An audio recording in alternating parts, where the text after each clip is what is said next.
Hi friends, welcome back to my channel Teachers Cafe. Teachers Cafe le innu nammal undakkan povunathu valare tasty aayittulla oru plum cake aanu. അപ്പോൾ ഇത് എല്ലാവർക്കും try ചെയ്യാവുന്ന success ആവുന്ന ഒരു റെസിപ്പിയാണ്. Flop ആകില്ല, 100% success ആകും. മാത്രമല്ല ബേക്കറിയിൽ അതേ ടേസ്റ്റിൽ വേണമെങ്കിൽ അതിൽ കൂടുതൽ ടേസ്റ്റ് എന്ന് നമുക്ക് പറയാം. അത്ര ടേസ്റ്റിൽ കിട്ടുന്ന വളരെ സോഫ്റ്റ് ആയിട്ടുള്ള ഒരു പ്ലം കേക്കാണ് നമ്മൾ തയ്യാറാക്കാൻ വേണ്ടിയിട്ട് പോകുന്നത്. ഇത് തയ്യാറാക്കാൻ വേണ്ടിയിട്ട് വളരെ എളുപ്പമാണ്. എല്ലാവർക്കും വീട്ടിൽ ട്രൈ ചെയ്യാവുന്ന ഒരു റെസിപ്പിയാണിത്. അപ്പോൾ ഇത് ട്രൈ ചെയ്ത് നോക്കാം. ട്രൈ ചെയ്തിട്ട് ഇഷ്ടമായാൽ താഴെ അതൊന്ന് കമൻറ്റ് ചെയ്ത് അറിയിക്കുക കൂടി ചെയ്യാം. മാത്രമല്ല നമ്മുടെ ചാനലിലെ വീഡിയോസ് എല്ലാം സ്ഥിരമായിട്ട് കിട്ടുന്നതിന് വേണ്ടിയിട്ട് ചാനൽ സബ്സ്ക്രൈബ് ചെയ്ത് തൊട്ടടുത്തുള്ള ബെൽ ഐക്കൺ കൂടി ഒന്ന് ക്ലിക്ക് ചെയ്തേക്കാം. അപ്പോൾ നമുക്ക് എങ്ങനെയാണ് ഈ ടേസ്റ്റി പ്ലം കേക്ക് നമ്മുടെ വീട്ടിൽ ഉണ്ടാക്കുന്നതെന്ന് നോക്കാം. അതിന് വേണ്ടിയിട്ട് ഞാനിവിടെ കുറച്ച് ഡ്രൈ ഫ്രൂട്ട്സ് എടുത്തിട്ടുണ്ട്. ഇതെന്ന് പറയുമ്പോൾ ഉണക്കമുന്തിരി, കറുത്ത ഉണക്കമുന്തിരി, അതുപോലെ തന്നെ പിന്നെ കുറച്ച് കാഷ്യൂ എടുത്തിട്ടുണ്ട്, പിന്നെ കുറച്ച് ഡേറ്റ്സ്, അതായത് ഈന്തപ്പഴം കുരുവെല്ലാം കളഞ്ഞിട്ടുള്ളത്, പിന്നെ കുറച്ച് ടൂട്ടി ഫ്രൂട്ടി എടുത്തിട്ടുണ്ട്, 3 കളേഴ്സിലുള്ള ടൂട്ടി ഫ്രൂട്ടി, പിന്നെ കുറച്ച് കാൻഡി പീലും, 1 ടീസ്പൂൺ കാൻഡി പീലും 1 ടീസ്പൂൺ ജിഞ്ചർ പീലും ആണ് എടുത്തിട്ടുള്ളത്. അപ്പോൾ കാൻഡി പീലും ജിഞ്ചർ പീലൊക്കെ നമുക്ക് കടകളിൽ വാങ്ങിക്കാൻ കിട്ടുന്നതാണ്. പിന്നെ അതുപോലെ തന്നെ കുറച്ച് ചെറിയും എടുത്തിട്ടുണ്ട്. ഇപ്പം ഇതിൽ ഏതെങ്കിലും ഡ്രൈ ഫ്രൂട്ട്സ് വേണ്ട, അതായത് ചെറി ഇഷ്ടമല്ല, അങ്ങനെ എന്തെങ്കിലും ഇഷ്ടമല്ല എന്നുണ്ടെങ്കിൽ നമുക്കത് ഒഴിവാക്കാവുന്നതാണ്. പിന്നെ ഞാനിവിടെ കുറച്ച് ഫ്രഷ് ജ്യൂസ്, അതായത് മുന്തിരി ജ്യൂസ് അടിച്ചത്, ഒട്ടും വെള്ളം ചേർക്കാതെ മുന്തിരി ജ്യൂസ് അടിച്ചത് 1 കപ്പ് കൂടി എടുത്തിട്ടുണ്ട്. 1 കപ്പ് മുന്തിരി ജ്യൂസിന് 1 കപ്പ് ഡ്രൈ ഫ്രൂട്ട്സ് ആണ്, അതാണ് അതിൻ്റെ കണക്ക്. ഇനി ഞാനിവിടെ ഒരു പാൻ ചൂടാക്കിയിട്ടുണ്ട്. ഈ പാനിലേക്ക് നമ്മൾ നേരത്തെ അടിച്ചു വെച്ച ആ ഒരു ഫ്രഷ് ജ്യൂസ് നമുക്ക് ഇതിലേക്ക് ചേർത്ത് കൊടുക്കാം. അപ്പോൾ മുന്തിരി ജ്യൂസ് അടിക്കുമ്പോൾ 1 ടീസ്പൂൺ പഞ്ചസാര കൂടി ചേർത്ത് അടിക്കാം. എന്നിട്ട് ഇതിലേക്ക് നമുക്ക് നമ്മുടെ ഈ ഒരു ഡ്രൈ ഫ്രൂട്ട്സ് എല്ലാം തന്നെ ഇട്ട് കൊടുക്കാം. ഈ ഡ്രൈ ഫ്രൂട്ട്സ് എല്ലാം ഇതിലിട്ടിട്ട് നമുക്കൊന്ന് ചെറുതായിട്ടൊന്ന് വേവിച്ചെടുക്കണം. ഈ ഒരു മുന്തിരി ജ്യൂസൊക്കെ ഇതിൽ കിടന്നൊന്ന് പറ്റണം. അപ്പോൾ അതിന് വേണ്ടിയിട്ടാണ്. സോ നമുക്കിതെല്ലാം ഇതിലേക്കൊന്ന് ഇട്ട് കൊടുക്കാം.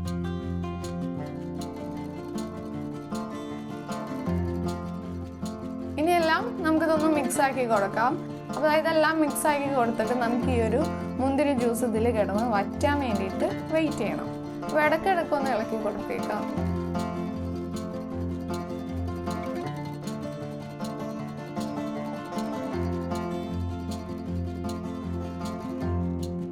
അപ്പോൾ അതായത് ഏകദേശം വറ്റി വന്നിട്ടുണ്ട്. ഇനി ഇതിലേക്ക് ഒരു 1.25 അല്ലെങ്കിൽ 1.5 ടീസ്പൂൺ മിക്സഡ് ജാമില്ലേ, നമ്മൾ കടകളിൽ നിന്ന് വാങ്ങിക്കുന്ന മിക്സഡ് ഫ്രൂട്ട് ജാമാണ് ചേർത്ത് കൊടുക്കുന്നത്. അത് വേണമെങ്കിൽ ഓപ്ഷനിലാണ്, പക്ഷെ അതുകൂടി ചേർത്ത് കഴിഞ്ഞാലുണ്ടല്ലോ നല്ല ടേസ്റ്റ് ആയിരിക്കും. അതുകൂടി ചേർത്ത് കഴിഞ്ഞിട്ട് ഗ്യാസ് ഓഫ് ചെയ്യുക. എന്നിട്ട് നമുക്കിതൊന്ന് തണുക്കാൻ വേണ്ടിയിട്ട് വെക്കണം. ആ ഒരു സമയം കൊണ്ട് നമുക്കിവിടെ 1 കപ്പ് മൈദ എടുത്തിട്ടുണ്ട്. ഡ്രൈ ഇൻഗ്രീഡിയൻസ് എല്ലാം നമുക്കൊന്ന് അരിച്ച് വെക്കണം. അപ്പോൾ 1 കപ്പ് മൈദയും അതുപോലെ തന്നെ 1 ടീസ്പൂൺ ബേക്കിംഗ് പൗഡർ എടുത്തിട്ടുണ്ട്. പിന്നെ ഇതിലേക്ക് 1/4 ടീസ്പൂൺ ബേക്കിംഗ് സോഡ, അത് കഴിഞ്ഞിട്ട് 1/2 ടീസ്പൂൺ തികച്ച് വേണ്ട, 1/2 ടീസ്പൂൺ പട്ട പൊടിച്ചത് അതുകൂടി നമുക്ക് ഇതിലേക്ക് ഇട്ട് കൊടുക്കാം. കേക്കിൽ ആ ഒരു ടേസ്റ്റ് കിട്ടുന്നതിന് വേണ്ടിയിട്ട് അത് ആവശ്യമാണ്. സിന്നമൺ എന്ന് പറയും. അപ്പോൾ ആ പട്ട പൊടിച്ചതും കൂടി ഇതിലേക്ക് ചേർക്കാം.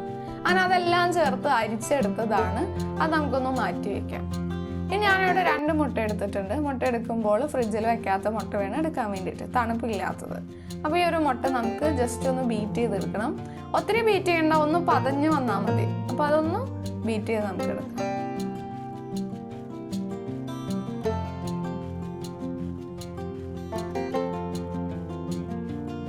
അപ്പോൾ ഇതാ മുട്ട നന്നായിട്ട് പതഞ്ഞ് വന്നിട്ടുണ്ട്. ഇനി ഇതിലേക്ക് 1 കപ്പ് പഞ്ചസാര പൊടിച്ചത്, അത് പല ട്രിപ്പായിട്ട് വേണം ഇട്ട് കൊടുക്കാൻ വേണ്ടിയിട്ട്, കുറച്ചായിട്ടിട്ട് നമുക്കത് നന്നായിട്ടൊന്ന് ബീറ്റ് ചെയ്തെടുക്കാം.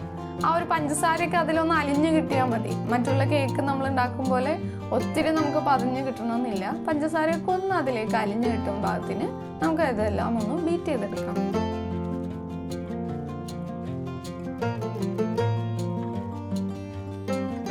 അപ്പോൾ ഇതാ അങ്ങനെ ബീറ്റ് ചെയ്ത് വെച്ചിട്ടുണ്ട്. ഇതാണ് അതിൻ്റെ ഒരു കൺസിസ്റ്റൻസി. ഇനി ഇതിലേക്ക് നമുക്ക് 1 ടീസ്പൂൺ വാനില എസൻസ് ചേർത്ത് കൊടുക്കാം. വാനില എസൻസ് ചേർത്തിട്ട് ജസ്റ്റ് അതൊക്കെ ഒന്ന് മിക്സ് ആക്കി എടുക്കാം.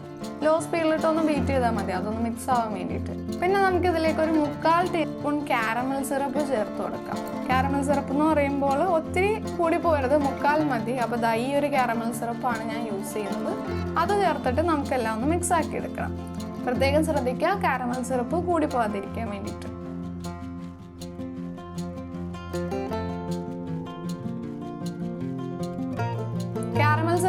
ചേർത്ത് മിക്സ് ആക്കി കഴിഞ്ഞിട്ടുണ്ടെങ്കിൽ നമുക്ക് പിന്നെ ഇതിലേക്ക് കാൽ ഓയിൽ, സൺഫ്ലവർ ഓയിലാണ് ഞാൻ ഇവിടെ എടുത്തിട്ടുള്ളത്, ഓയിൽ കൂടി നമുക്ക് ഇതിലേക്ക് ചേർത്ത് കൊടുക്കാം. ഈ ഓയിൽ കൂടി ചേർത്തിട്ട് ജസ്റ്റ് ഒന്ന് മിക്സ് ചെയ്തെടുക്കാം. ലോ സ്പീഡിലിട്ട് ഒന്ന് മിക്സ് ആകുമ്പോഴത്തേനും ഒന്ന് ബീറ്റ് ചെയ്താൽ മതി, ഒത്തിരി നേരം ബീറ്റ് ചെയ്യണ്ട.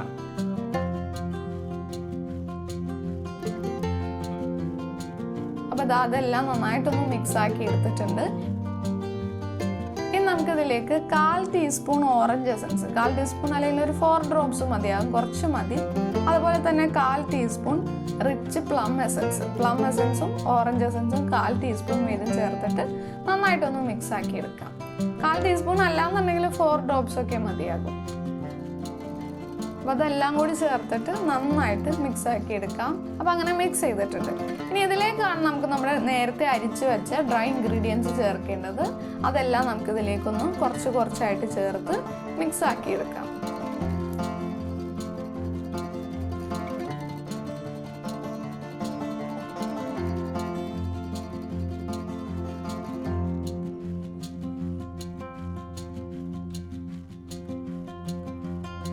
അപ്പോൾ അതെല്ലാം ചേർത്ത് പൊടികളെല്ലാം ചേർത്ത് നന്നായിട്ട് മിക്സ് ചെയ്തിട്ടുണ്ട്. ഇനി ഇതിലേക്ക് നമ്മൾ നേരത്തെ ചൂടാറാൻ വേണ്ടിയിട്ട് മാറ്റി വെച്ച് നമ്മുടെ ഡ്രൈ ഫ്രൂട്ട്സ് ഗ്രേപ്പ് ജ്യൂസിലിട്ടിട്ട് ഒന്ന് സോക്ക് ചെയ്തെടുത്തില്ലേ, അത് നമുക്ക് ഇതിലേക്ക് ചേർത്ത് കൊടുക്കണം. ചൂട് ഉണ്ടാവരുത്, നന്നായിട്ട് ചൂടാറിയിട്ട് വേണം ചേർക്കാൻ വേണ്ടിയിട്ട്.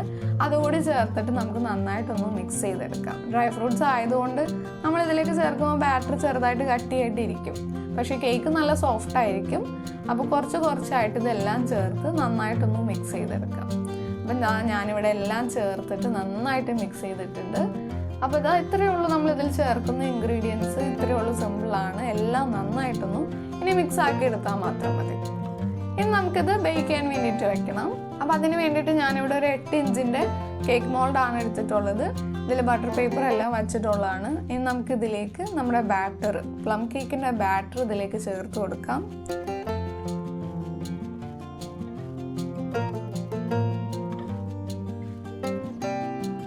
ബാറ്റർ ചേർത്ത് കഴിഞ്ഞിട്ടുണ്ടെങ്കിൽ ഈ നടുഭാഗത്തുനിന്ന് നമ്മൾ ആ ബാറ്റർ ഒന്ന് മാറ്റി കൊടുക്കണം, അല്ലാന്നുണ്ടെങ്കിൽ ആ ഭാഗം മാത്രം പൊങ്ങി വരും. അപ്പോൾ അത് ഒഴിവാക്കാൻ വേണ്ടിയിട്ടാണ് നടുക്കലത്തെ ഭാഗം മാറ്റേണ്ടത്. എന്നിട്ട് നന്നായിട്ടൊന്ന് ടാപ്പ് ചെയ്തെടുക്കുക, അതിൽ എയർ ബബിൾസ് ഒക്കെ ഒന്ന് പോകാൻ വേണ്ടിയിട്ടാണ്.